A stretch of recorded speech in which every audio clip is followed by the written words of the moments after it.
kusoo dhawaada stuudiyaha b b c da ee broadcasting house waxa ay la fadhiyaa Faysa Cawil oo ku magac dheer Samra iyo Ruun Axmed oo ku magac dheer Hana waxay ahaan jireen wariyaal hore oo Soomaaliyeed oo iminkana xagga markan eegto social media ka noqday jilayaal waxaanay la baxeen jilayaasha sanadka ee Soomaalida ee London urur la yiraahdo kusoo dhawaada b b c da Ruun haddana adiga ku bilaabo maxay idinku dhaliyay inaad isu bedeshaan jilayaal halkii aad wariyaal ka ahaan jirteen السلام يا بي بي سي لندن مانتا وإذاكم هاد إلينا كسر بالك كسر قيد قلي برئيسك قيمة بدن وحنا نقول لي أنا وحنا يعني بالك شقي يونيفرسال تي في جرايال قرن كوحيا بدن صومرني مركب قان وحنا كوجار إن نقنو نوري مدح بنان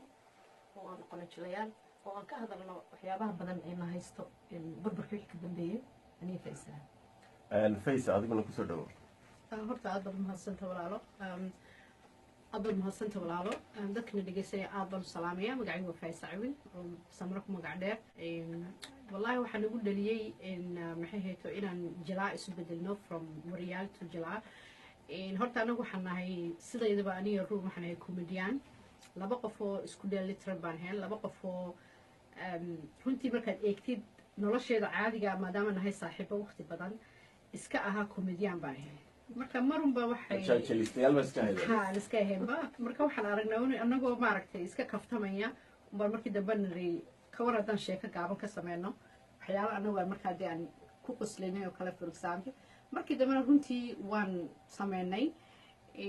cabsiyar waxaan haystay inay dadku na jeclaan doonaan ama ay ka heli doonaan waxyaalahan sameynayno runtiina way noo horgeshay dadkii hadday noqoto social media hadday noqoto YouTube channelkayga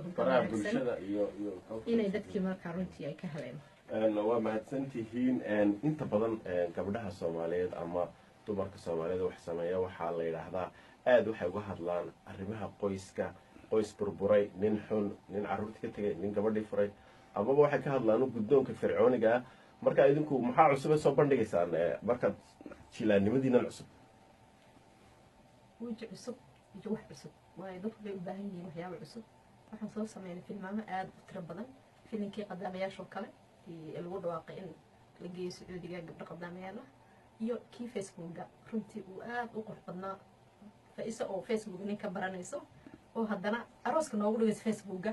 iyo ninkii 24 hours ku baratay marka waa runtii aadan kaga qaracmay Faysa bal sheekada Facebooka arooska Facebooka ka dhex dhacay maxaad noogu sheegi karaysaa qisadaas arooska horta Facebook ka dhacay runtii waa waxyaalo runtii dhalinyarada badan aan aragnay anagu in dad aad u faradan runtii ay ka baranayaan dhalinyarada maarta Facebooka marka waa sheeko runtii iska qosolaheed oo anigu marka inaan ka baranayo Facebooka oo waliba less than 48 hours ku baranaya arooskii aan go'aan gaarayo inaan arooso inankii aan wajigiisii garanayn aan garanayo wajigiisii sawirradii hooyadii sawirradii familkiisa oo dhan uu soo diray iyadoo marka ay igu leedahay Ruun sidee ku dhacday inaad maaragtay arooskaaga Facebook ka dhigtid aniguna waan leeyahay waan ku qanacsanahay waan jecelahay aan runtii aan jecel xitaa aan jilayo aan maaragtay inankii aan markaa 40 saacadood waxa soo dhalay ha jecel badan ku beeray markaas hadda igu tiri waxaan rabaa inaan baxo ninkii u tago waxaan ku leeyahay ku aaminaa inuu qof nool yahay hadii kale